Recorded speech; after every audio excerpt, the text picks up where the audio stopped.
Hello दोस्तों, कैसे आप सब लोग। उम्मीद करते हैं आप लोग मस्त होंगे, स्वस्थ होंगे।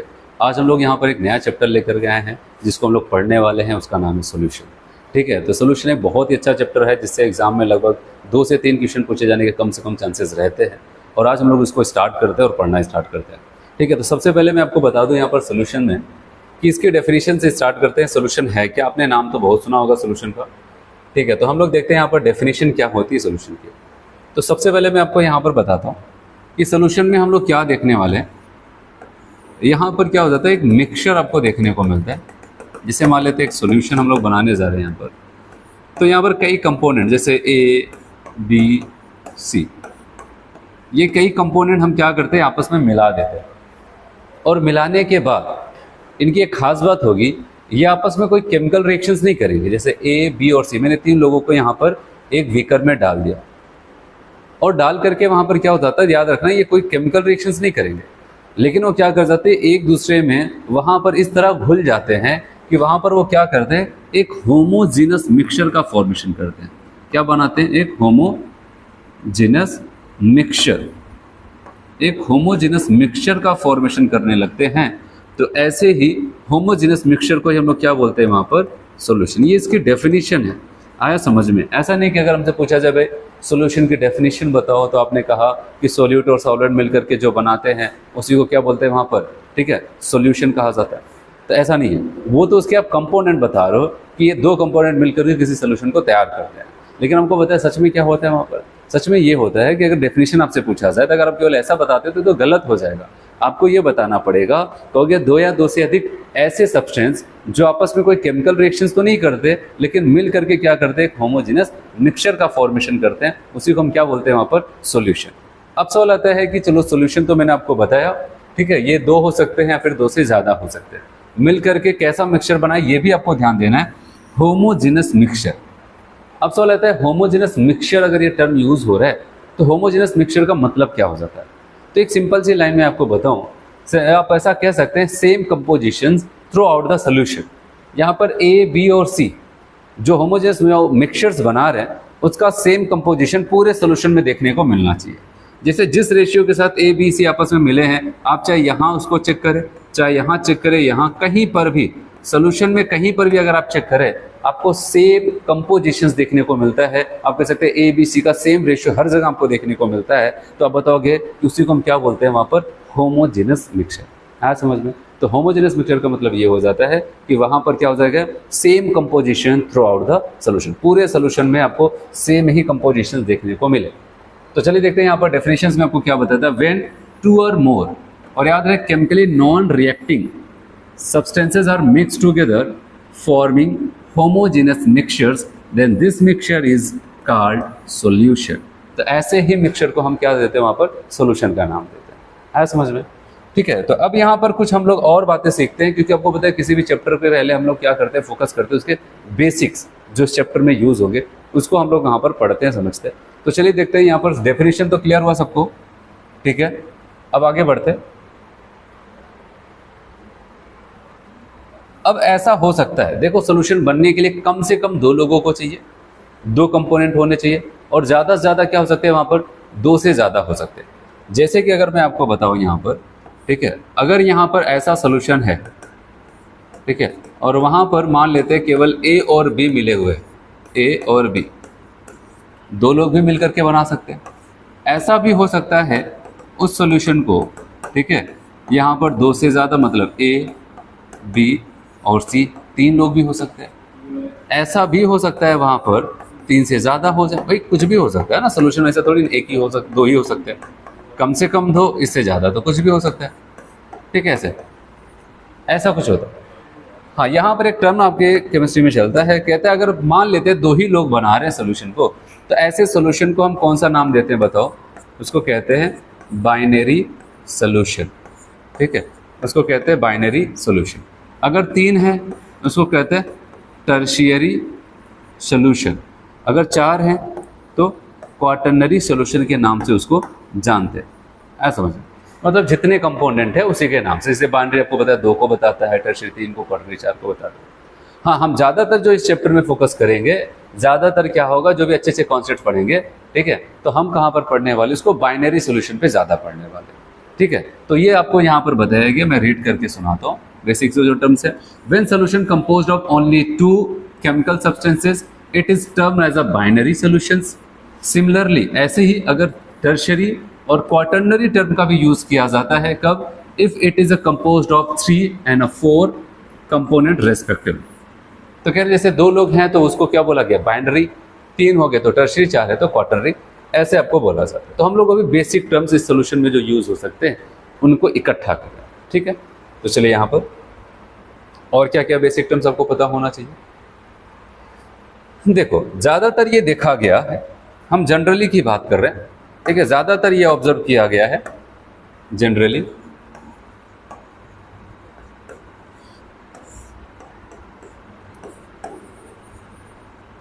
जो लेसर अमाउंट में होते हैं, जैसे मैंने कहा कि मान लेते हैं वो बाइनरी सोल्यूशन, ऐसा 2 ही लोग 2 ही कंपोनेंट मिलकर के बना रहे हैं, ए वाला भी और बी वाला है। अब उसमें से किसी की मात्रा कम है और किसी की अमाउंट ज़्यादा है। तो अब अगर हमसे पूछा जाए कि अगर जिसके अमाउंट कम होते हैं ज़्यादातर केसेस में, आपको तो उनको एक नाम दिया जाता है, कहा जाता है भाई जो कम अमाउंट वाला है ना, हम उसको कह देते हैं क्या, सोल्यूट, ऐसा समझो, उसको क्या बोल देते हैं, सोल्यूट। और जो लार्जर अमाउंट में होता है, ज़्यादा मात्रा में, लार्जर अमाउंट में होते हैं, अधिक मात्रा में जो होते हैं, ठीक है, उनको हम क्या बोलते हैं, वहाँ पर सॉल्वेंट कहते हैं, ऐसा समझ में। तो सोल्यूट क्या होता है और सॉल्वेंट। तो बताया गया किसी भी सॉल्यूशंस में जो कम मात्रा में पाए जाते हैं, ज़्यादातर केसेस में हम उनको क्या बोलते हैं, सोल्यूट, और जो अधिक मात्रा में पाए जाते हैं उनको हम क्या बोलते हैं, सॉल्वेंट। चलो एग्जाम्पल से अगर मैं आपको समझाऊँ यहाँ पर, ठीक है, एग्जाम्पल से हर कोई बताना यहाँ पर क्या लगता है उसको।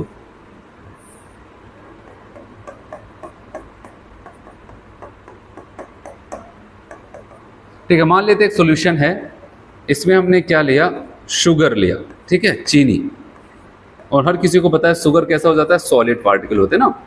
अब मान लेते उसको 60% ले लिया, और इसी में हम क्या करते हैं, पानी में डालते हैं वाटर, ठीक है, और वो 40%, ये दोनों मिल करके एक सॉल्यूशन बना रहे हैं। ये तो होता है ना, चीनी और पानी का सॉल्यूशन बना दिया, एक घोल बना देते, एक मिक्सचर बना देते। अब अगर हमसे पूछा जाए यहाँ पर, हमने शुगर कितना परसेंट लिया, 60% शुगर ले लिया, और पानी केवल 40% लिया, तो हर कोई बताओ वहाँ पर कि आपके हिसाब से, ठीक है, इसमें से सोल्यूट कौन होना चाहिए और सॉल्वेंट कौन होना चाहिए, तो बताओ। अब जो सोल्यूशन आपका बनता है यहाँ पर मैं आपको बता दूँ, सीरप सॉल्यूशन बनता है। क्या होता है, सीरप, आपने सीरप जानते हो आप लोग, सीरप सॉल्यूशन बनता है जो कि लिक्विड फॉर्म में होगा, ठीक है, ऐसा कुछ। तो अगर हमसे ऐसा पूछा जाए भाई बताओ इसमें से कौन सोल्यूट है कौन सॉल्वेंट है, तो याद रखना, ठीक है, अगर आप कहते हो कि शुगर को हम क्या बोल दें यहाँ पर, सॉल्वेंट, तब ये गलत हो जाएगा, और इसको बोल दे सोल्यूट, गलत हो जाएगा। तो सवाल आता अभी तो यहाँ पर बताया मैंने भाई, जो कम मात्रा में, जैसे कि वाटर कम मात्रा में केवल 40% है, और जो लार्जर अमाउंट में ज़्यादा मात्रा में कौन है, सॉल्वेंट होगा, जो कि शुगर ज़्यादा मात्रा में। लेकिन मैंने एक बात और लिखी है, अगर आप ध्यान से देखें, मैंने कहा जनरली, जनरली मतलब ज़्यादातर केसेस में, नॉट ऑलवेज, ठीक है, मैंने ऑलवेज नहीं बोला, मैंने कहा जनरली, ज़्यादातर केसेस में ऐसा होता है, लेकिन ऐसा नहीं कि हर केसेस में होगा, ठीक है। तो यहाँ पर एक चीज़ याद रखना। तो सवाल आता है, अब यहाँ पर बात आ गई, तो हमें कैसे पता चलेगा, ठीक है, कौन सोल्यूट है कौन सॉल्वेंट, अगर हम तो केवल इसी कॉन्सेप्ट को सीख करके गए, पता चलता तो गड़बड़ कर देंगे। तो अब एक चीज़ आप देखें यहाँ पर, अगर हमसे पूछा शुगर कैसा है, आप बताओगे सॉलिड फॉर्म है, फिजिकल स्टेट इसकी सॉलिड, और वाटर कैसा है, लिक्विड, और जबकि सिरप सोल्यूशन हमारा क्या है, लिक्विड है। तो याद रखना एक चीज़, कॉन्सेप्ट जो कि ऑलवेज आप कह सकते हो, वो ये होगा कि हमेशा सॉल्यूशन की फिजिकल स्टेट और सॉल्वेंट की फिजिकल स्टेट सेम होती है किसी भी सॉल्यूशन में, ठीक है। तो अब सवाल आता है कि सॉल्यूशन हमारा कैसा है, लिक्विड है। अब जिससे इसका फिजिकल स्टेट मैच कर जाएगा, याद रखना, वही क्या कहलाएगा, वहाँ पर सॉल्वेंट कहलाएगा। तो कहने का मतलब यहाँ पर जो वाटर है वो हमारा किसकी तरह काम कर रहा है, सॉल्वेंट की तरह काम कर रहा है, क्योंकि फिजिकल स्टेट जो हमारा सिरप सॉल्यूशन बना है वो लिक्विड है, और वाटर भी क्या हो जाता है, लिक्विड है। तो जिससे मैच कर गया, अब बताओगे वही क्या हो जाएगा, आपका सॉल्वेंट हो जाता है। इसका मतलब यहाँ पर ये क्या है, आपका सोल्यूट है, आया समझ में। तो ये चीज़ें चलती हैं, तो यहाँ पर ध्यान देना। इसीलिए मैंने कहा कि जनरली ज़्यादातर केसेस में ऐसा होता है। बताओ कोई दिक्कत यहाँ पर, आया समझ में। ये लाइन वहाँ पर लिख लेना अच्छे से कि याद रखना कि सॉल्वेंट और सॉल्यूशन की फिजिकल स्टेट हमेशा किसी भी सॉल्यूशन का चाहे जैसे भी बनाओ कुछ भी करोगे ये चीज़ तो वहाँ पर फिक्स होगी।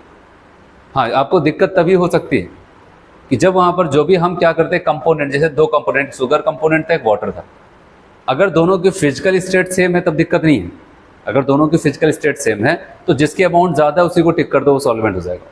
लेकिन अगर उनके फिजिकल स्टेट डिफरेंट है और सॉल्यूशन बन रहा है, हमसे पूछा जाए भाई वहाँ पर बताओ कौन सॉल्वेंट है, तो हो सकता है कि कुछ भी ऐसा हो सकता है कि कोई ऐसा कंपोनेंट जिसकी अमाउंट कम हो लेकिन उसी से ही फाइनल सॉल्यूशन की फिजिकल स्टेट मैच कर रही है, तो कुछ भी हो आपको उसी को ही सॉल्वेंट कहना पड़ेगा। जैसे इस एग्जांपल में आपको दिख रहा है केवल 40% वाटर यूज किया गया है लेकिन उसके बावजूद भी ये सॉल्वेंट का काम कर रहा है, ये 60% होते हुए भी सोल्यूट का काम कर रहा है। क्यों?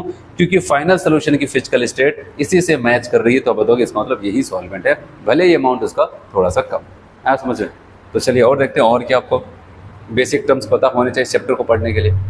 चलिए एक एग्जाम्पल और बताते हैं फिर आगे बढ़ते हैं। अब जैसे कि एक एग्जांपल और ले लेते हैं यहां पर, फिर से यहां पर ए, अब ए भी नहीं, ठीक है, यहां पर एग्जांपल ले रहे ना।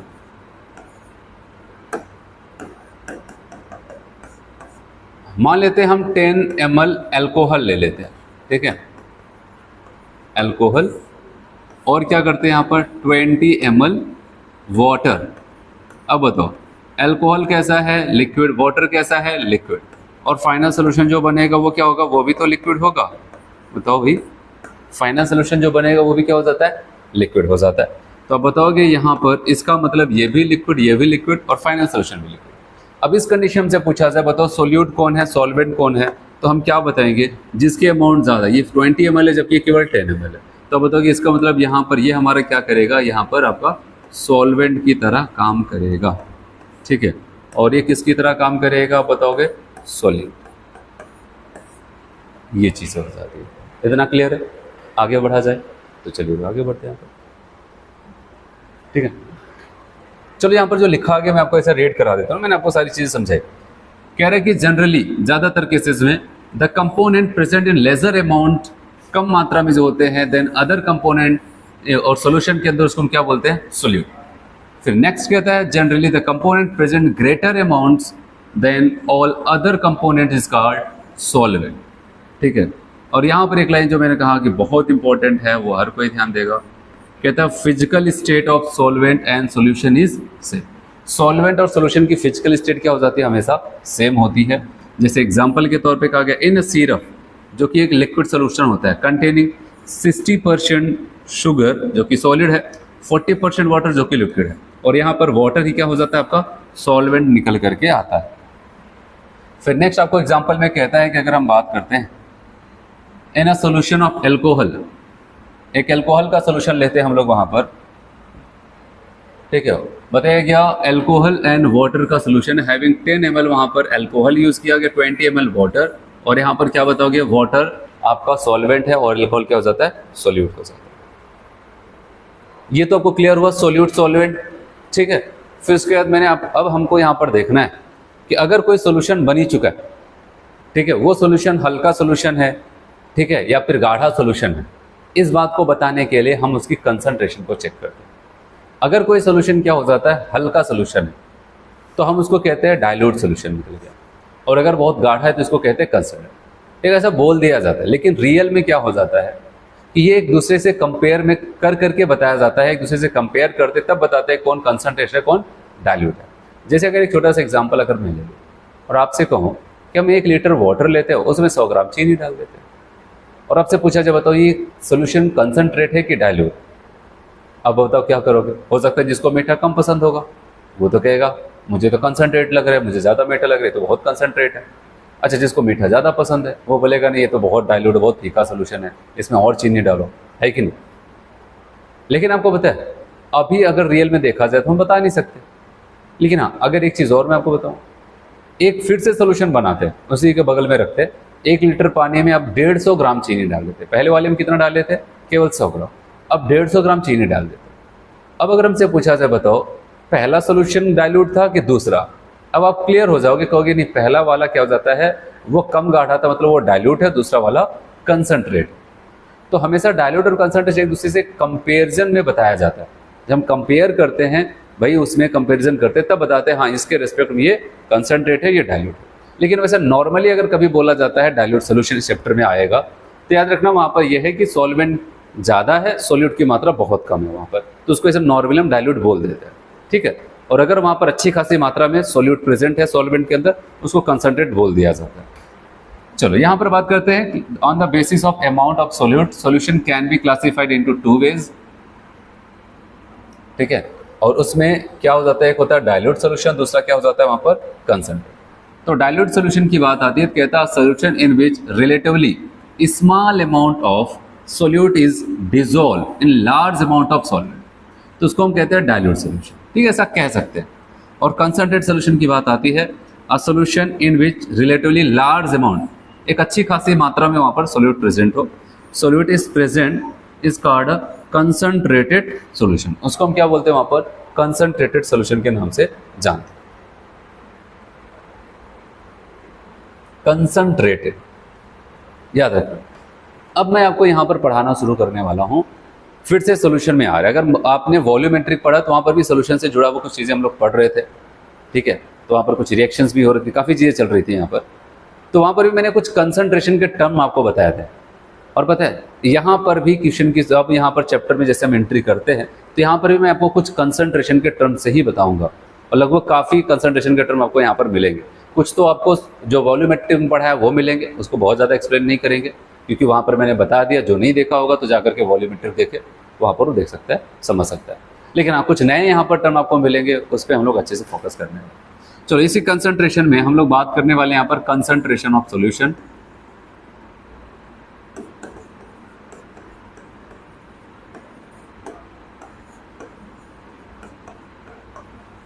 ठीक है, कंसंट्रेशन ऑफ सॉल्यूशन। और कंसंट्रेशन ऑफ सॉल्यूशन में ही एक टर्म आता है, नाम है उसका मोल फ्रैक्शन। तो मोल फ्रैक्शन है क्या?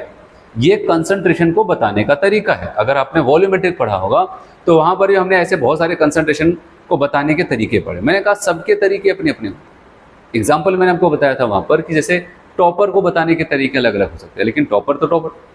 वैसे कोई कहता है कि केमिस्ट्री का टॉपर ये है, केमिस्ट्री में सबसे अच्छे मार्क्स इसके आए हैं, फिजिक्स में किसी और का है, बायोलॉजी में किसी और का, मैथ में किसी और का है, अच्छा ओवरऑल देखा गया तो किसी और का है। तो कहने का मतलब यहाँ पर हो जाता है हर कोई टॉपर को बता रहे। वैसे यहाँ पर हर कोई जितने कंसंट्रेशन के टर्म्स है वो अपनी तरफ से कंसंट्रेशन को बताने का ही काम करते हैं, ठीक है। तो उसी क्रम में एक आता है मोल फ्रैक्शन। तो मोल फ्रैक्शन यहाँ पर मोल से जुड़ा हुआ कोई कंसंट्रेशन का टर्म बताएगा। अब यहाँ पर मान लेना कि इसको समझना है तो हमें क्या करना है, ठीक है। इस पूरे चैप्टर को पढ़ाने के लिए मैं आपको बताऊं, मैं यहाँ पर दो टर्म लेके चलूं क्योंकि मैंने कहा हम लोग बाइनरी सॉल्यूशन पे ही फोकस करेंगे। ऐसे सॉल्यूशन पे कॉन्सेप्ट को सीखेंगे जहाँ पर केवल दो कंपोनेंट है, एक सोल्यूट है और दूसरा वाला सॉल्वेंट है। वहीं पर हम लोग क्या करते हैं, सारे कॉन्सेप्ट्स को अपना अप्लाई करते हैं और सारी चीज़ें जो भी सॉल्यूशन में सीख सकते हैं, समझ सकते हैं, सब समझते हैं। तो मान लेते हैं यहाँ पर ए नाम का एक कंपोनेंट और एक बी नाम का कंपोनेंट। और जब मैं आपको पढ़ाऊंगा तो जहाँ कहीं पर भी पढ़ाने के लिए एग्जाम्पल लूंगा, अगर ए कहता हूँ तो याद रखना वहाँ पर वो सोल्यूट होगा और बी जो होगा वो सॉल्वेंट होगा। ऐसा नहीं कि आप एग्जाम में भी या फिर क्वेश्चन में भी यही करोगे। क्वेश्चन में हो सकता है इसको सोल्यूट बोल दे, बी वाले को ए वाले को सॉल्वेंट बोल दे, ठीक, वो क्वेश्चन की बात है। लेकिन यहाँ पर आपको समझाने के लिए एक चीज़ मैं मान के चलूंगा, ए का मतलब हम लोग यहाँ पर सोल्यूट और बी मतलब सॉल्वेंट मान करके चलेंगे, जिससे कि सारी चीज़ें समझने में हमको कोई दिक्कत ना हो, ठीक है। तो ये दोनों मिल करके ऐसे, ठीक है, ये सोल्यूशन बनाया, इसमें ए वाला कंपोनेंट भी प्रेजेंट है और बी वाला कंपोनेंट भी प्रेजेंट है। अब मान लेते हैं कि सोल्यूशन के अंदर ए के जो वेट हैं वो कितने हैं, डब्ल्यू है, और वी के जो वेट हैं वो कितने हैं, इनके वेट। जाहिर सी बात है इनके अमाउंट्स को डाला तो इनके वेट यहाँ पर प्रेजेंट होंगे। इनका डब्ल्यू ए वेट है, उनका डब्ल्यू बी। अब सवाल लेते हैं क्या वेट से हमने कोई कहीं पर सीखा है, क्या मोल वगैरह निकाला जा सकता है? आप बताओगे हाँ, हम बता सकते हैं। जब हम क्या करते हैं, वेट को उसी के मॉलिक्यूलर वेट या फिर मोलर मास से डिवाइड करते हैं तो उस कंपोनेंट का क्या निकल जाएगा, मास। तो अब बताओगे मोल। जाहिर सी बात है जब जितना भी मास हमको पता है यहाँ पर सोल्यूशन में प्रेजेंट है इसका ए का, उसी के मॉलिक्यूलर वेट से डिवाइड करेंगे तो हम कह सकते हैं भाई हम यहाँ पर जान गए कि आखिर ए का कितना मोल डिसॉल्व है वहाँ पर। ऐसे ही सेम अगर बी का हमसे पूछा जाए तो हम क्या बोलेंगे, बी का जितना भी मास है फिर बी का जो मोलर मास होगा मॉलिक्यूलर वेट डिवाइड कर देंगे तो हमें बी का भी मोल पता चल जाएगा कि आखिर बी के कितने मोल वहाँ पर प्रेजेंट है, ठीक है। तो ये तो मैंने आपके एक सेटअप बनाया, अभी हम एक सेटअप बना चुके हैं जिससे कि हम मोल फ्रैक्शन को समझ पाए। अब मोल फ्रैक्शन क्या बोलता है? मोल फ्रैक्शन कहता है कि भाई जिसका भी मोल फ्रैक्शन देखना है तो सिंपल सी लाइन है, उसके मोल अपान सॉल्यूशन के टोटल। तो याद रखना मोल फ्रैक्शन का सिंपल सा मतलब यहाँ पर यही हो जाएगा। अगर हम किसी सॉल्यूशन में मोल फ्रैक्शन को देखने वाले हैं, हम एक एक कंपोनेंट का मोल फ्रैक्शन देखते हैं, ठीक है। तो हम यहाँ पर क्या करते हैं, जिसका मोल फ्रैक्शन देखने वाले हैं, ठीक है, उसके मोल ऑफ कंपोनेंट, उस कंपोनेंट का मोल हमें देखना है, ठीक है, अपान टोटल मोल ऑफ सॉल्यूशन। आया समझ में? बस यही है सिंपल सा कंसंट्रेशन बताने का टर्म्स। मतलब अगर बोले बेसिक से कितना मोल है उसका अपान टोटल के मोल। मोल फ्रैक्शन क्या बताता है? कहता है मैं भी कंसंट्रेशन बताऊंगा लेकिन अपने तरीके से, मैं मोल से ही बताऊंगा। यहाँ पर इनका बताने का तरीका है कितना मोल है उसका, जिसका मोल फ्रैक्शन देखना चाहते हो उसका, अपान टोटल का मोल फ्रैक्शन। जब हम ऐसा कर देते हैं तो आपको वहां पर पता चल जाता है उसका मोल फ्रैक्शन। जैसे ए का मोल फ्रैक्शन निकालना था, मोल फ्रैक्शन को हम एक्स से दिखाएंगे, यहाँ पर कैपिटल एक्स से ऐसे दिखा देते हैं, ठीक है। सोल्यूशन के अंदर जब मोल फ्रैक्शन को देखते हैं तो हम कहेंगे कितना मोल है, मतलब ए के मोल अपान सोल्यूशन के टोटल मोल। अब तो सोल्यूशन में कौन कौन है? ए है तो ए का मोल होगा, बी है तो बी के मोल होंगे। हम क्या करते हैं, टोटल मोल मतलब दोनों के मोल का सम कर देते हैं। ऐसे ही सेम अगर हमसे पूछा जाए तो क्या बी का भी मोल फ्रैक्शन बता सकते हो? बताओ, अब तो कॉन्सेप्ट हम सीख ही चुके हैं। अब बताओ कि बी का पूछा जा रहा है तो बी के मोल अपान सोल्यूशन के टोटल मोल, और टोटल मोल मतलब ए और बी दोनों के मोल। यहां पर मैं दो कंपोनेंट लेके चला, अगर कल को सी वाला भी होता तो वहां पर क्या करते हैं, उसके मोल अपान सोल्यूशन के टोटल मोल। टोटल मोल मतलब ए के मोल प्लस बी के मोल प्लस सी के मोल। तो टोटल में आपको सभी जितने भी कंपोनेंट्स हैं वहां पर मैं तो कहा कि आपको बाइनरी सोल्यूशन पढ़ाऊंगा, लेकिन अगर और भी कंपोनेंट्स हैं तो सबके मोल को जोड़ देना है, ठीक है। और एक चीज यहां पर बड़ी खास बात है, अगर आप कैलकुलेट करके कभी भी देखेंगे तो यहां पर चाहे ए का मोल फ्रैक्शन हो चाहे बी का मोल फ्रैक्शन, ठीक है, या फिर यहां पर दो ही लोग या फिर दो से ज्यादा लोग हों, तो जितने भी कंपोनेंट है अगर सभी के मोल फ्रैक्शन आप कैलकुलेट करो और कैलकुलेट करके उनके मोल फ्रैक्शन को आपस में जोड़ दोगे सभी कंपोनेंट का, तो याद रखना उसकी वैल्यू हमेशा कितनी आएगी? 1 आएगी, ठीक है। दोनों कंपोनेंट्स के मोल फ्रैक्शन का सम हमेशा 1 आएगा, ये बात याद रखना। ना तो 1 से ज्यादा आएगा ना तो 1 से कम आएगा, दोनों का सम मैं बोल रहा हूँ, किसी एक कंपोनेंट की बात नहीं करो, दोनों का सम हमेशा 1 ही आएगा। और ये बहुत हेल्प करता है आगे हम लोग की न्यूमेरिकल्स करने में। अच्छा बताओ, अगर दो लोग मिल करके 1 के बराबर हो रहे हैं तो इसका मतलब यहाँ पर क्या समझ में आता है, किसी भी एक कंपोनेंट की जो वैल्यू होगी, ठीक है, अकेले एक तो हो ही नहीं सकती, जब दो लोग मिलकर के 1 बना रहे हैं तो इसका मतलब क्या हो जाता है कि किसी भी एक कंपोनेंट के हिस्से में 0 से ज़्यादा और 1 से कम वैल्यू आएगी, ठीक है। एक्स ए पूछा जाए तो आप बताओ कि उसकी वैल्यू जो कुछ भी आएगी, इतना तो पता है 1 से कम और 0 से ज़्यादा। ऐसे एक्स भी पूछा जाए वो भी 1 से कम और 0 से ज़्यादा। जैसे एक एग्जाम्पल ले लूँ, मैं एक एग्जाम्पल लेकर के अगर मैं आपको बताऊँ, यहाँ पर मान लेता हूँ ए के मोल फ्रैक्शन कितने हैं? 0.25 है कि नहीं? तो क्या आप बता सकते हो बी के मोल फ्रैक्शन क्या हो जाएंगे जब दोनों का सम कितना है? 1। जब एक कंपोनेंट का मोल फ्रैक्शन पता चल जाए और दूसरे का पूछा जाए तो 1 में से घटा दो। 1 माइनस आप कह सकते हैं यहाँ पर, ठीक है, आप कह सकते हैं यहाँ पर 1 माइनस मोल फ्रैक्शन ऑफ ए, और ए का मोल फ्रैक्शन अभी आप देख रहे हैं यहाँ पर क्या हो जाता है, वहाँ पर 1 माइनस आप बताओगे 0.25 और कितना आ जाएगा? 0.75। जाहिर सी बात है दो लोग मिल करके 1 के बराबर हुए हैं तो आप ऐसे भी यहाँ पर चाहे इसको सॉल्व करें या फिर कह सकते हैं जब यहाँ पर 1 ने इतना ले लिया 1 का बचा हुआ हिस्सा, अब जो भी बचा होगा 1 के हिस्से में आप बताओगे वो बी वाले को मिलेगा।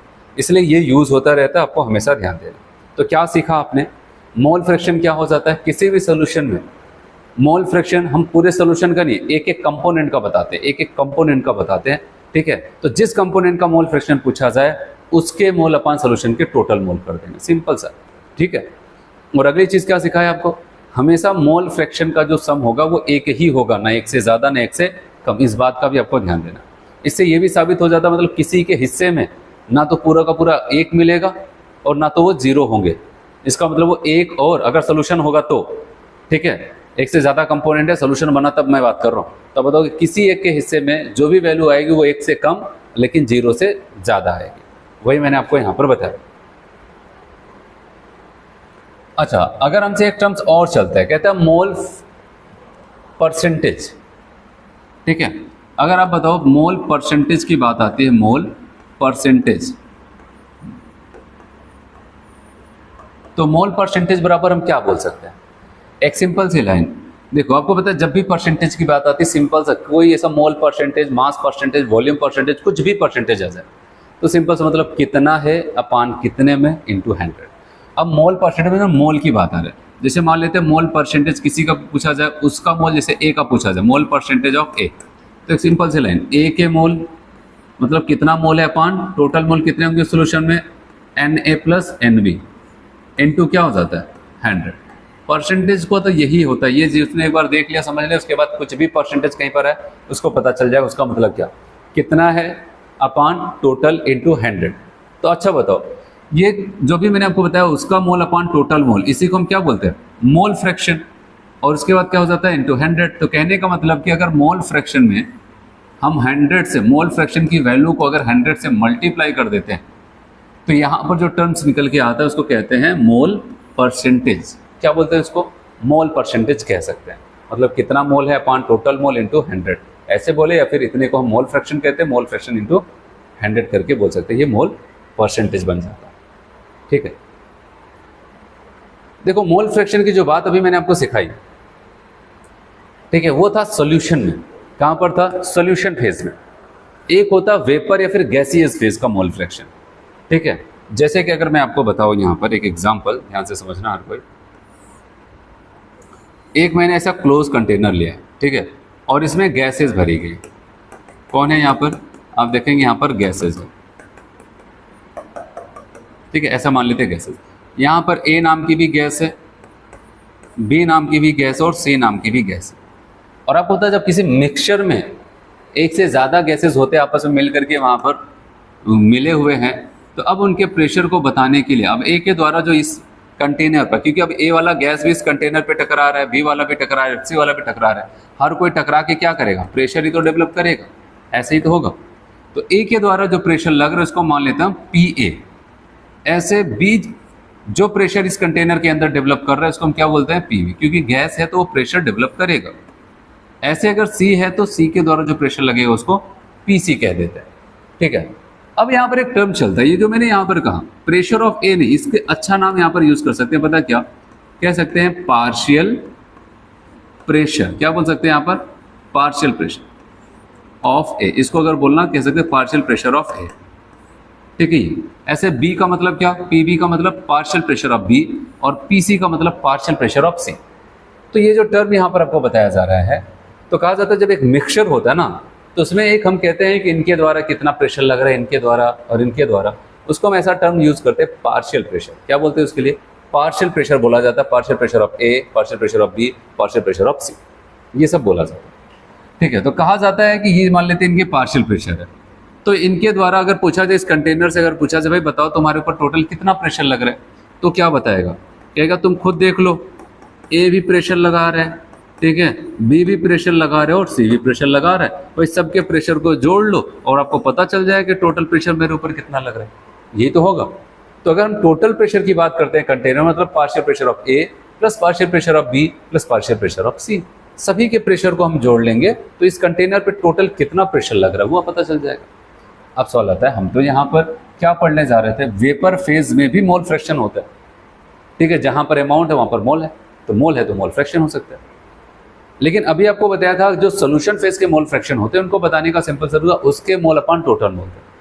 लेकिन वेपर फेज का जो मोल फ्रैक्शन होता है तो इसको बताने का एक कॉन्सेप्ट चलता है, याद रखना यहाँ पर, जैसे यहाँ पर पार्शियल प्रेशर बराबर एक कॉन्सेप्ट चलता है mole fraction into total pressure.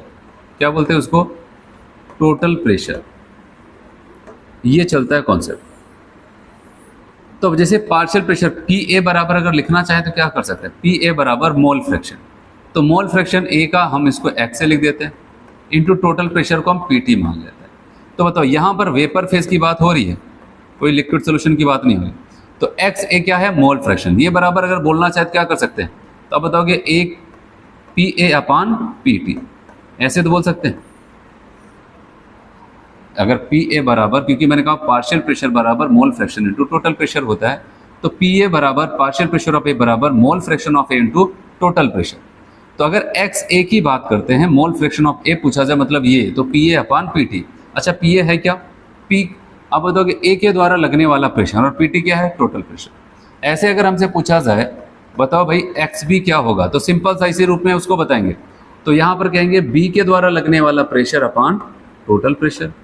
ऐसे अगर पूछा जाए तो ये बताओ तो एक्स सी क्या होगा? सी के मोल फ्रैक्शन इस वेपर फेज में या फिर गैसियस फेज में?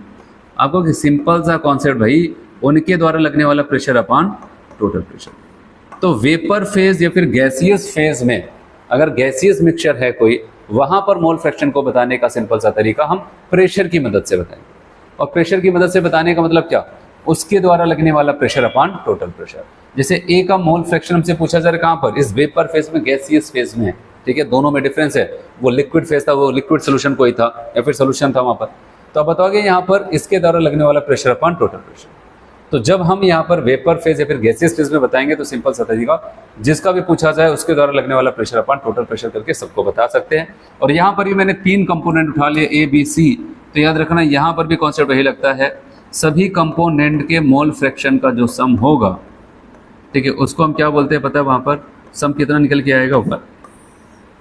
तो यहाँ पर भी 3 कंपोनेंट है, तीनों कंपोनेंट के मोल फ्रैक्शन का सम 1। 4 होते तो चारों का सम 1 हो जाता, ठीक है। सबके वैल्यू मतलब के हिस्से में ऐसी वैल्यू आती है कि सबका हम जोड़ते हैं वहाँ पर वैल्यू, तो आपको 1 ही आता। अगर 2 ही कंपोनेंट होते तब भी वहाँ पर क्या होता है? तब 2 कंपोनेंट का सम 1 आता। तो ये सारी चीज़ें हो जाती है क्योंकि अभी हम लोग बेसिक टर्म चल रहे हैं यहाँ पर। तो बताओ यहाँ पर मैंने आपको वही बताया, पार्शियल प्रेशर बराबर mole fraction to total pressure. जब ए का मोल फ्रैक्शन पूछा जाता है, वेपर फेज की बात हो रही है, तो ए के द्वारा लगने वाला प्रेशर अपान टोटल प्रेशर। ऐसे बी का पूछा जाता है तो बी के द्वारा लगने वाला जो पार्शियल प्रेशर था अपान टोटल प्रेशर। ऐसे सी के लिए भी बोल सकते हैं, एक्स सी पूछा जाए तो सी के द्वारा लगने वाला प्रेशर अपान टोटल प्रेशर। आ समझ में? ऐसे हम लोग यहाँ पर कर सकते हैं। एक क्वेश्चन है जो जेईई मेंस में पूछा गया था, लेकिन उससे पहले मैं आपको एक कंसंट्रेशन का और टर्म बताता हूँ, फिर वापस आके उस क्वेश्चन को बताऊंगा। वैसे तो आप कर सकते हो उसको, क्योंकि वॉल्यूमेट्रिक एनालिसिस के आखिरी लेक्चर में मैंने आपको वहाँ पर बताया था मोलैलिटी एक कंसंट्रेशन का टर्म्स है, स्मॉल एम से रिप्रेजेंट किया जाता है, ठीक है। उसको हम कैसे बोलते थे, कैसे समझते थे। चलिए यहाँ पर मैं आपको कंसंट्रेशन का अगला टर्म जो है यहाँ पर मोलैलिटी, ठीक है, स्मॉल एम, उसको फिर से एक बार समझाता हूँ। मैंने वॉल्यूमेट्रिक एनालिसिस में बताया था, एक बार फिर से बताता हूँ क्योंकि यहाँ पर इसका ज़्यादा यूज़ होगा वहाँ की तुलना में। अगर आपको याद हो तो आप खुद सोचो कि मैंने क्या बताया था, ठीक है।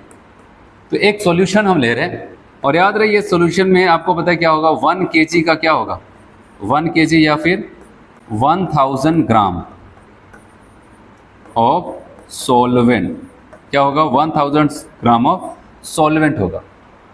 और इसमें क्या प्रेजेंट होगा पता है? मैंने आपको बताया था वहाँ पर सोल्यूट के मोल, ठीक है। मैंने कहा था उस सॉल्यूशन में क्या प्रेजेंट होंगे, सोल्यूट के मोल। तो यहाँ पर हम कह सकते हैं number of moles of solute. तो डेफिनेशन आपको ऐसे बताया था कि 1 kg और 1000 ग्राम ऑफ सॉल्वेंट के अंदर जितने सोल्यूट के नंबर ऑफ मोल्स प्रेजेंट होंगे वही उसका कहलाता है मोलैलिटी, और इसको स्मॉल एम से रिप्रेजेंट किया जाता है। आज समझ में? तो ये आप देखो एक बार फिर से, number of moles of solute present in 1 kilogram solvent, या फिर 1 किलोग्राम ना बोल करके 1000 ग्राम सॉल्वेंट बोल सकते हैं, is known as a molality. और मोलैलिटी का मैंने आपको वहां पर फॉर्मूला बताया था, ठीक है। फॉर्मूला क्या था, स्मॉल एम बराबर आप बताओगे मोल ऑफ सोल्यूट अपान क्या था बताओ, मास ऑफ सॉल्वेंट, और वो भी किस में, केजी में, ठीक है। ये तो अगर हम बात करते हैं यहाँ पर इसको लिखना हो तो लिख सकते हैं एन अपान डब्लू, है कि नहीं, ये तो लिख सकते हैं। अच्छा एन को और ओपन करें, एन क्या है, मोल, मोल को करेंगे तो यहाँ पर आपको पता है, यहाँ पर अब हम जानते हैं ना ए और बी, ए क्या होता है सोल्यूट और बी क्या हो जाता है सॉल्वेंट।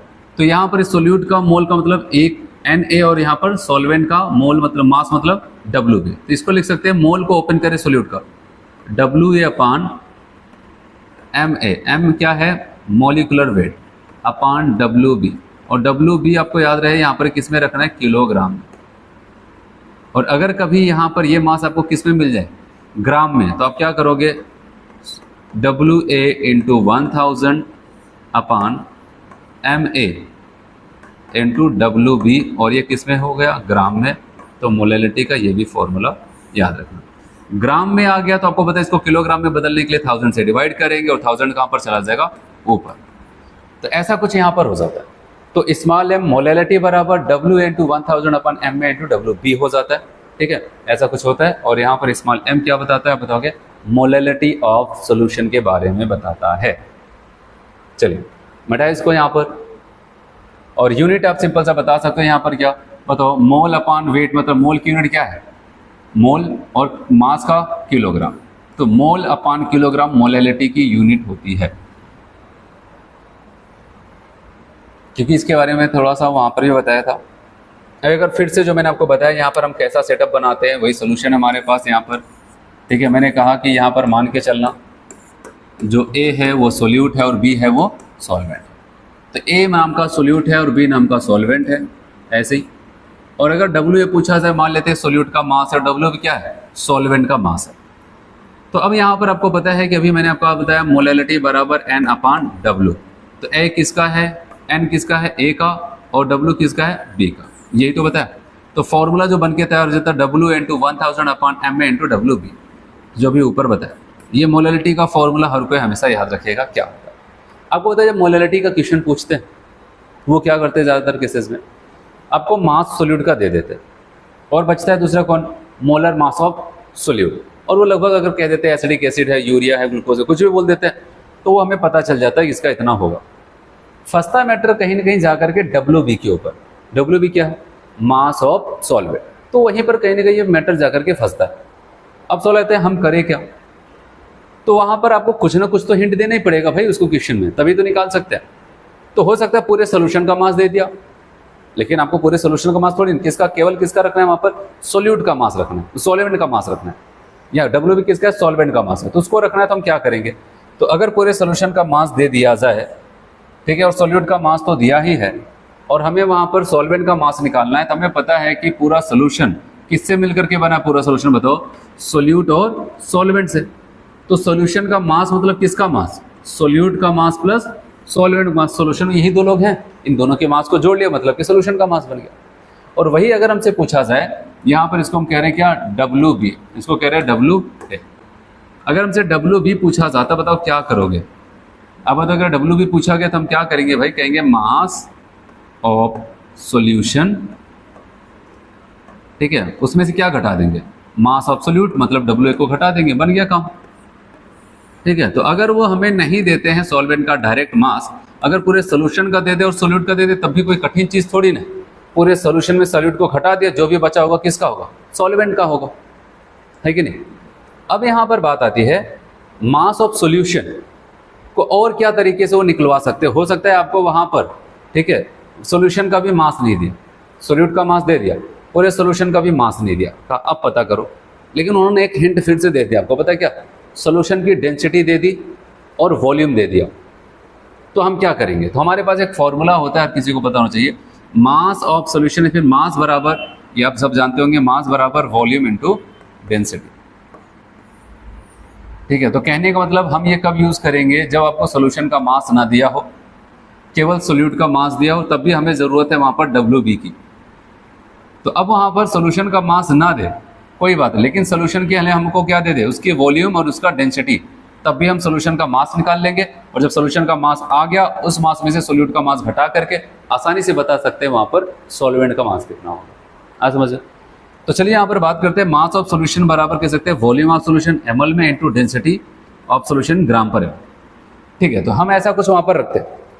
तो याद रहे जो वॉल्यूम की यूनिट है उसी यूनिट में आपको डेंसिटी वाला यूनिट भी, क्योंकि यहाँ पर एमएल है तो यहाँ पर डेंसिटी की यूनिट ग्राम पर एमएल में रखना है, ठीक है। ऐसा कुछ हुआ तो अब जब इनको हम मल्टीप्लाई करते हैं, सोल्यूशन का मास निकल के चला आता है, ठीक है, ऐसा कुछ होता है। चलो अब हम यहाँ पर पहले क्वेश्चंस करते हैं। मैंने एक ऊपर क्वेश्चन आपको छुड़वाया था, उसके बाद हम लोग आगे बढ़ेंगे, ठीक है। चलिए अब यहाँ पर बताइए क्या कहते हैं। ये क्वेश्चन है, हर कोई इसको ट्राई करो। यहाँ पर देखो क्या हो रहा है। क्वेश्चन नंबर 1, कह रहा 5.2 molar aqueous solution of methyl alcohol CH3OH is supplied, what is the mole fraction of the methyl alcohol in solution. बताओ आपको क्या दे रहा है यहाँ पर 5.2 मोलर एक्वस सोल्यूशन है और यहाँ पर कह रहा है मेथाइल अल्कोहल जो कि सोल्यूट का काम कर रहा है उसका मोल फ्रैक्शन क्या होगा। याद रखना जब कभी भी किसी सोल्यूशन में एक्वस आ जाए इसका मतलब वहाँ पर कौन है, वाटर। सॉल्वेंट कौन है वहाँ पर, वाटर है। तो अब यहाँ पर अब सवाल आता है कैसे लगाएं। यहाँ पर केवल एक डाटा दिया है वो मोलैलिटी का स्मॉल m और उसके बाद कह रहे हैं कि मुझे मोल फ्रैक्शन बताओ। तो अब क्या करें यहाँ पर, आपको पता है कि मोलैलिटी की सही डेफिनेशन मैंने आपको बताया था कि 1 किलोग्राम सॉल्वेंट में सोल्यूट के जितने मोल प्रेजेंट होते हैं उसे क्या बोलते हैं, मोलैलिटी। अच्छा अगर कोई बोल दे कि भाई हमने एक सोल्यूशन बनाया है उसमें सॉल्वेंट 1 किलोग्राम तो है लेकिन सोल्यूट के केवल 2 मोल प्रेजेंट है, तो आप क्या बताओगे उस सोल्यूशन की मोलैलिटी कितनी, 2 मोलर सोल्यूशन। किसी ने कहा कि हमने 1000 ग्राम का सोल्यूशन लिया, सॉल्वेंट लिया और उसमें सोल्यूट के केवल 1 मोल प्रेजेंट है, तब बताओ तुम्हारा 1 मोलर सोल्यूशन है। ऐसे ही अगर किसी ने कहा कि भाई 5.2 मोलर सोल्यूशन है तो अब इसी को ध्यान देना 5.2 मोलर एक्वस सोल्यूशन है किसका, अब बताओ कि यहाँ पर मेथाइल अल्कोहल का CH3OH का। अब इसी लाइन को अगर आपने ओपन कर लिया आपको सारी चीज़ें मिल जाएंगी मोल फ्रैक्शन के लिए, क्योंकि आपको पता है मोल फ्रैक्शन अगर हमें मेथाइल अल्कोहल का चाहिए, मेथाइल अल्कोहल मतलब Ma जिसका मोल फ्रैक्शन मैंने क्या बताया था बताओ, उसके मोल मेथाइल अल्कोहल के मोल अपान टोटल मोल। टोटल में कौन आएगा, मेथाइल अल्कोहल और दूसरा कौन है उस सोल्यूशन में, वाटर ही तो है, ठीक है ऐसा।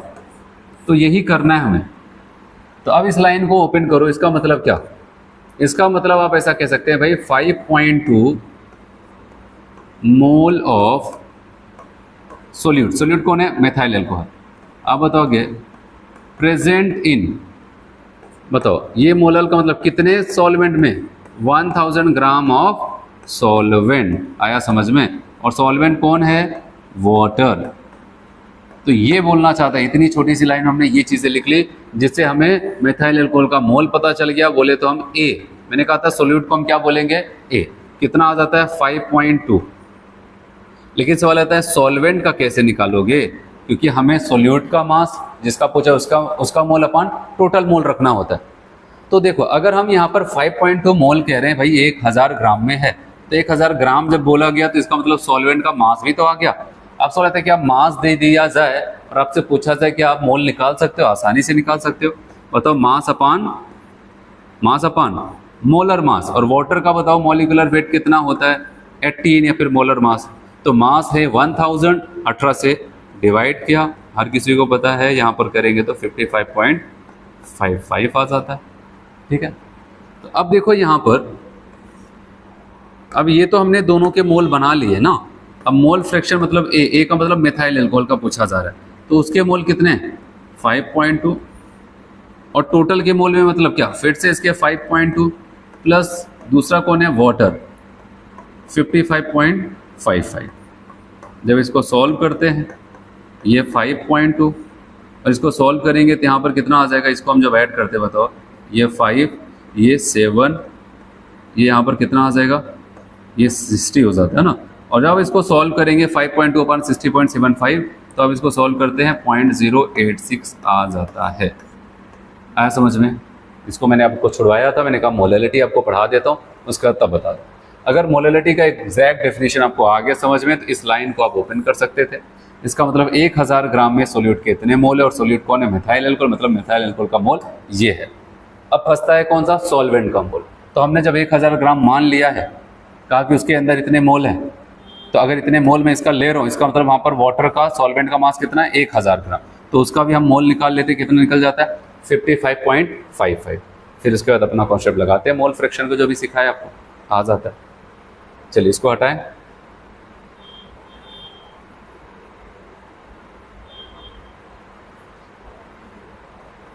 चलिए अब यहाँ पर क्वेश्चन दूसरा आता है, क्वेश्चन नंबर 2, सेकंड नंबर यहाँ पर देखिए।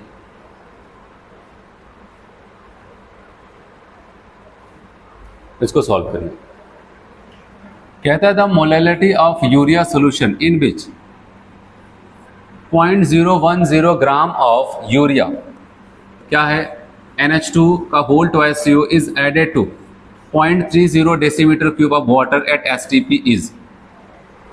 तो क्या हो जाएगा अगर हम यहाँ पर क्वेश्चन सेकंड वाले क्वेश्चन को सॉल्व करें तो बताइए। आपसे पूछा जा रहा है मैं बताओ मोलैलिटी, आपने फॉर्मूला लिख के तैयार किया N/W, Na/W/B, ठीक है। अगर इसको ओपन करें WA/ मोल को, सोल्यूट के मोल को, Ma इंटू WV, और WV किस में होना चाहिए?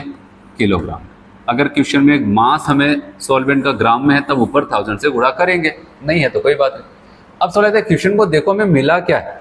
Molality of urea solution in which इतना ग्राम यूरिया है एडेड किसके अंदर? इतना डेसीमीटर क्यूब। ये वॉल्यूम दिया गया आपको, वाटर, इसका मतलब ये वाटर है, इसका मतलब ये आपका सॉल्वेंट है, ठीक है, सॉल्वेंट है, और ये कौन है आपका? सोल्यूट है, ठीक है, ऐसा कुछ हो जाता है।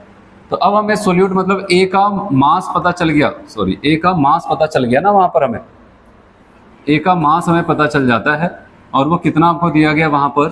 WA, हम बताओ कि 0.010 ग्राम, ठीक है, इतना, या फिर 0.010 जितना भी बोला वहां पर। तब यहां पर अगर बात करते हैं वॉल्यूम किसका? बी का, कितना है? 0.30, ठीक है, इतना डेसीमीटर क्यूब है। और यूरिया आपको पता है, यूरिया का मॉलिक्यूलर वेट मतलब Ma अगर हम बताएं तो यहाँ पर कितना आता है? 60। निकालना चाहे तब निकाल सकते। तो क्या पता है? ये पता है, ये पता है, बस फंस रहा है ये। हमें मास चाहिए था सॉल्वेंट का, और इन्होंने सॉल्वेंट का क्या दे दिया हमें? वॉल्यूम दे दिया। तो सवाल है तब मास चाहिए था, वॉल्यूम देके बैठे, बताओ क्या करें? तो अगर आप ध्यान से देखिए सॉल्वेंट है कौन, तो बताओगे सॉल्वेंट तो यहाँ पर वाटर है, तो उसमें क्या। लेकिन अगर और ध्यान दे तो आपको पता चला वाटर की डेंसिटी क्या होती है? 1। तो वाटर की डेंसिटी 1 का मतलब हमें पता है कि मास ऑफ H2O बराबर क्या हो जाता है? हर कोई बताओ, वॉल्यूम ऑफ H2O। इसका मतलब आपको पता है कि जो यहाँ पर इसका मास वॉल्यूम दिया गया वही इसका क्या बन जाएगा? मास बन जाएगा। लेकिन एक टर्म सब किसी को पता होना चाहिए, 1 डेसीमीटर क्यूब बराबर पता है कितना हो जाता है? 1 लीटर, ठीक है। तो 1 डेसीमीटर क्यूब बराबर 1 लीटर, 0.30 डेसीमीटर क्यूब बराबर कितना? 0.30 लीटर, यही तो होगा। और मैंने आपको बताया था अगर वॉल्यूम की यूनिट लीटर में है तो मास की कौन सी यूनिट में जाएगा? किलोग्राम में। तो इसका मतलब यहाँ पर जो वॉल्यूम इन्होंने बताया है 0.30 लीटर, तो इसको अगर हम मास के हिसाब से लिखना चाहें तो मास में क्या लिख देंगे? आप बताओगे 0.30 kg, यही तो लिखोगे, 0.30 किलोग्राम। तो आते हैं इस फॉर्मूले में रखते हैं, सारी चीज़ें बन गई हैं। तो स्मॉल m बराबर WA की जहाँ पर आप कितना रख रहे हैं? 0.01, ठीक है, अपान, और क्या रख रहे हैं? मास सोल्यूट का 60, उसके बाद और क्या रख रहे हैं वहाँ पर? 0.30, उसका क्या हो जाता है? किलोग्राम। किलोग्राम में इसलिए 1000 ऊपर नहीं किया ना। अब बताओ कि 2 अंक के बाद 2 डिजिट के बाद पॉइंट है यहाँ पर, ये तो हट जाएगा। तो अगर आप इसको सॉल्व करते हैं ऊपर 1 बचेगा, जबकि नीचे 6 3 18, बताओगे 1800 बचेगा ना यहाँ पर। और जब इसको हम सॉल्व करते हैं तो यहाँ पर 0 पॉइंट किया तो 10 हुआ, और किया तो 100 हो जाता है, और करते हैं तो यहाँ पर 1000, फिर और करते हैं यहाँ पर 10,000 हो जाएगा, और अब जा करके 5 इसको व्यवस्थित लिखेंगे 1 2 3 4। अब बताओगे 5.5 इंटू 10 की पावर -4। तो कौन सा ऑप्शन आ जाएगा यहाँ पर? बी वाला ऑप्शन यहाँ पर करेक्ट हो जाता है। आया समझ में इस क्वेश्चन में क्या था? देखो आपको मास सोल्यूट का दिया था, सही है, सोल्यूट का मॉलिक्यूलर वेट निकाल सकते हो। बस यहाँ पर एक चीज़ उन्होंने थोड़ा सा घुमाया था, वो ये था, उन्होंने क्या किया था, सॉल्वेंट का मास ना दे करके वॉल्यूम दिया था।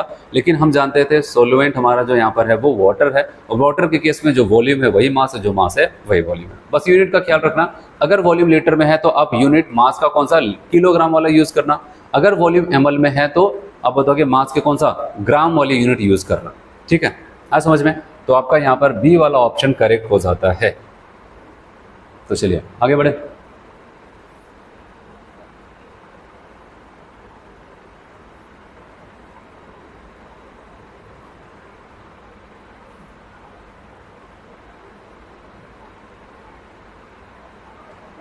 कहता है molality of a solution having 18 gram of glucose dissolve in 150 gram of water.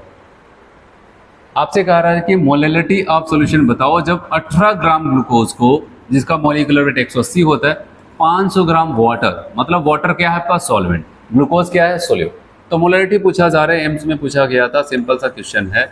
अगर यहाँ पर मोलैलिटी हम निकालें तो WA मास किस में है, सोल्यूट सॉल्वेंट का बताओ, ग्राम में, तो हमें 1000 से ऊपर मल्टीप्लाई करना पड़ेगा अपन MA इंटू WB। बताओ अब वैल्यू सब कुछ बनी बनाई है, रख देना है यहाँ पर। WA की वैल्यू कितनी है, 18 ग्राम है, इंटू 1000 अपन यहाँ पर आप बताओगे कितना, 180, और वॉल्यूम कितना है बताओगे यहाँ पर 500 आ जाता है। तो बताओ यहाँ पर ये कैंसिल होगा, ठीक है। आप बताओगे यहाँ पर 10 आ जाता है, फिर उसके बाद यहाँ पर क्या हो जाता है, ये 0 0 कैंसिल, 1/5, जिसको हम लिखना चाहे कितना बोल सकते हैं, 0.2 मोलल, है कि नहीं, 0.2 मोलल सोल्यूशन आ जाता है। तो बेसिक सा क्वेश्चन था यहाँ पर।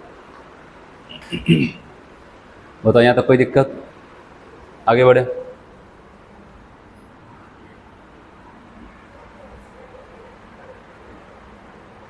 चलो यहाँ पर एक रिलेशन आता है, कहता है कि एक बाइनरी सॉल्यूशन हो जहाँ पर सोल्यूट और सॉल्वेंट दोनों प्रेजेंट है। हम दो टर्म अभी कंसंट्रेशन का पढ़ चुके, अगर एक बार फिर से रिमेंबर करो कौन कौन सा था। एक मैंने बताया मोल फ्रैक्शन, कितना मोल है अपॉन टोटल मोल, और दूसरा क्या बताया, मोलैलिटी, ठीक है। तो आप बताओगे कितना मोल है अपॉन मास ऑफ सॉल्वेंट, ठीक है। ये तो था 1 किलोग्राम सॉल्वेंट में कितना मोल सॉल्यूट का डिसॉल्व होता है। तो ये दो हम कंसंट्रेशन का टर्म पढ़ चुके हैं। और अगर हम लोग बात करते हैं यहाँ पर, अब इन दोनों को आपस में रिलेट करते हैं, सोचते हैं क्या इनके बीच में कोई रिलेशन बन सकता है।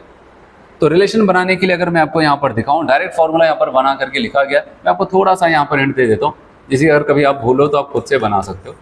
अगर मैं कह देता हूँ XA अपान XB, XA कौन है बताओ, mole fraction of solute, XB कौन है, मोल फ्रैक्शन ऑफ सोल्यूट। तो अगर इसका मोल फ्रैक्शन लिखें तो क्या, इसके मोल अपान टोटल के मोल, ऐसे B का लिखेंगे तो इसके मोल मतलब B के मोल अपान टोटल मोल। तो टोटल मोल कैंसिल आ जाएगा क्या यहाँ पर, NA अपान NB, ऐसे ही तो हो जाएगा, NA अपान NB। तो NA को अगर हम लिखेंगे तो कैसे लिखेंगे, आप बताओगे यहाँ पर इसको ओपन करेंगे WA, ठीक है, अपान MA, बताओ ये तो लिखेंगे उसका मास अपान उसका मॉलिक्यूलर वेट। और WNB को लिखेंगे तो कैसे लिखेंगे बताओ, कहेंगे B का मास अपान उसका मॉलिक्यूलर वेट, और कहाँ पर चला जाएगा, ऊपर। यहाँ तक पहुँच गए सब कोई भाई, टोटल मोल कैंसिल, तो आ जाएगा NA अपान NB। तो मोल फ्रैक्शन का अगर हम रेशियो लेते हैं तो कंपोनेंट, तो वो क्या हो जाता है, उनके ही मोल के रेशियो के बराबर आता है, आया समझ में। तो अब हम क्या करते हैं, ये टर्म्स आपको दिख रहा है, अगर मैं ऊपर नीचे 1000 का मल्टीप्लाई कर देता हूँ तो कोई चेंज नहीं आता है फॉर्मूले में। अगर देखें सेम वैल्यू को ऊपर नीचे अगर मल्टीप्लाई करते हैं, जब मन करे उनको कैंसिल कर दो, फिर से वही वैल्यू आ जाएगी। लेकिन इसको करने के बाद हम क्या करते हैं आपको पता है, यहाँ पर अगर आप ध्यान दें, मोलैलिटी का फॉर्मूला याद करना, मोलैलिटी स्मॉल m का जो भी पढ़ा के आ रहा है वो क्या था, WA और क्या था इंटू 1000, उसके बाद क्या था अपान MA इंटू WB, इतना दिख रहा है आपको ये जो मैंने बनाया यहाँ पर। तो इतने टर्म्स को अगर देखा जाए ऐसा लग रहा है इसको जाना पहचाना लग रहा है, ठीक है। तो हमने क्या किया भाई, ये कोई और नहीं, कौन है इतना टर्म, WA इंटू 1000 अपान M इंटू WB। बताओ ये तो स्मॉल m है, मोलैलिटी, तो इनको हटाकर क्या लिख दिया वहां पर, स्मॉल m मोलैलिटी लिख देते हैं। तो अब बताइए यहाँ पर अब बचा क्या है, MB का मतलब कौन है, M का मतलब मॉलिक्यूलर वेट, और V कौन है, सॉल्वेंट। मैंने कहा था कि B मतलब सॉल्वेंट मान के चलना है इस पूरे चैप्टर में, और A का मतलब सोल्यूट। अपान क्या बचता है यहाँ पर 1000।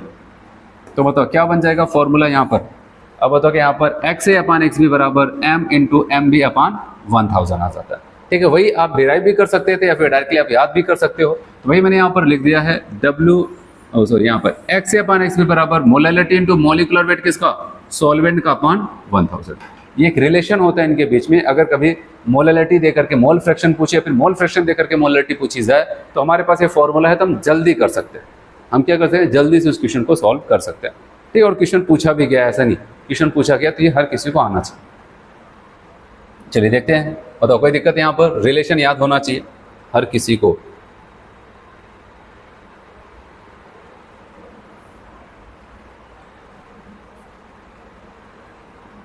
अब क्वेश्चन नंबर 4 की अगर हम बात करते हैं, इसको सॉल्व कर देखें इसमें क्या दिया गया और क्या पूछा जा रहा है। क्या गया, in aqueous solution of glucose mole fraction of glucose is 0.25, calculate molality of solution. देख रहे हैं, एक एक्वस सोल्यूशन मतलब कौन है, वहां पर वाटर भी मौजूद है। एक्वस का मतलब वाटर एज अ सॉल्वेंट है, और कह रहे हैं कि अगर ग्लूकोज वहां पर उसका मोल फ्रैक्शन इतना है तो बताओ उसकी मोलैलिटी क्या होगी। मतलब आपको पता है XA, A मतलब आप बताओगे वहाँ पर सोल्यूट, उसका मोल फ्रैक्शन दिया गया 0.25। हर कोई सोच के बताओ, अगर XA का मोल फ्रैक्शन इतना है तो क्या XB का निकाल सकते हो? आपको पता है XA प्लस XB का सम कितना होता है 1। तो अगर यहाँ पर दोनों का सम 1 है तो एक का आपको पता चल जाए, दूसरे का पूछा जाए तो 1 माइनस पहले वाले का कर देंगे और कितना आ जाता है 0.75 आ गया। और इनके बीच का रिलेशन हमें पता है XA अपान XB बराबर molality into molecular weight of solvent upon 1000। XA की बात करते हैं, इसकी वैल्यू कितनी है 0.25 और XB 0.75। मोलैलिटी पूछा जा रहा है तो MB की यहाँ पर क्या रखे, B सॉल्वेंट का मॉलिकुलर वेट, और सॉल्वेंट यहाँ पर क्या है बोला है एक्वस सोल्यूशन मतलब वाटर, और वाटर का मॉलिकुलर वेट कितना हो जाता है 18 अपान 1000। इसको हम सॉल्व करते हैं तो 55.55 यहाँ पर नीचे आ जाता है। और आपको पता है यहाँ पर 25, ये तो पॉइंट हट जाएगा, 25 3 75, यहाँ पर 3, तो मोलैलिटी बराबर जब सॉल्व करेंगे 55.55 अपान 3। और जब इसको हम लोग यहाँ पर सॉल्व करते हैं, यहाँ बताओ कि ये 1 आ जाता है, ठीक है, यहाँ पर 25 हो जाएगा, ठीक है, यहाँ पर 8 आ जाएगा, फिर यहाँ पर अब बताओ कि 15 हो जाता है, तो यहाँ पर 5 समथिंग करके आ जाता है, तो बताओ कि 18.52, ये थर्ड वाला ऑप्शन यहाँ पर करेक्ट हो जाता है। ठीक है, तो ये हमने देखा यहाँ पर मोल फ्रैक्शन और मोलैरिटी के बीच में रिलेशन। ठीक है, तो आज लोग इतना करते हैं, अगले टर्म पे क्या हो जाता है और भी कंसंट्रेशन के टर्म्स हैं उनको देखेंगे, उनके आपस में रिलेशन भी हम लोग सीखने वाले हैं। ठीक है, तो आज हम लोग इतना ही करते हैं, अगला टर्म पे इसको कंटिन्यू करते हैं। ठीक है, थैंक यू।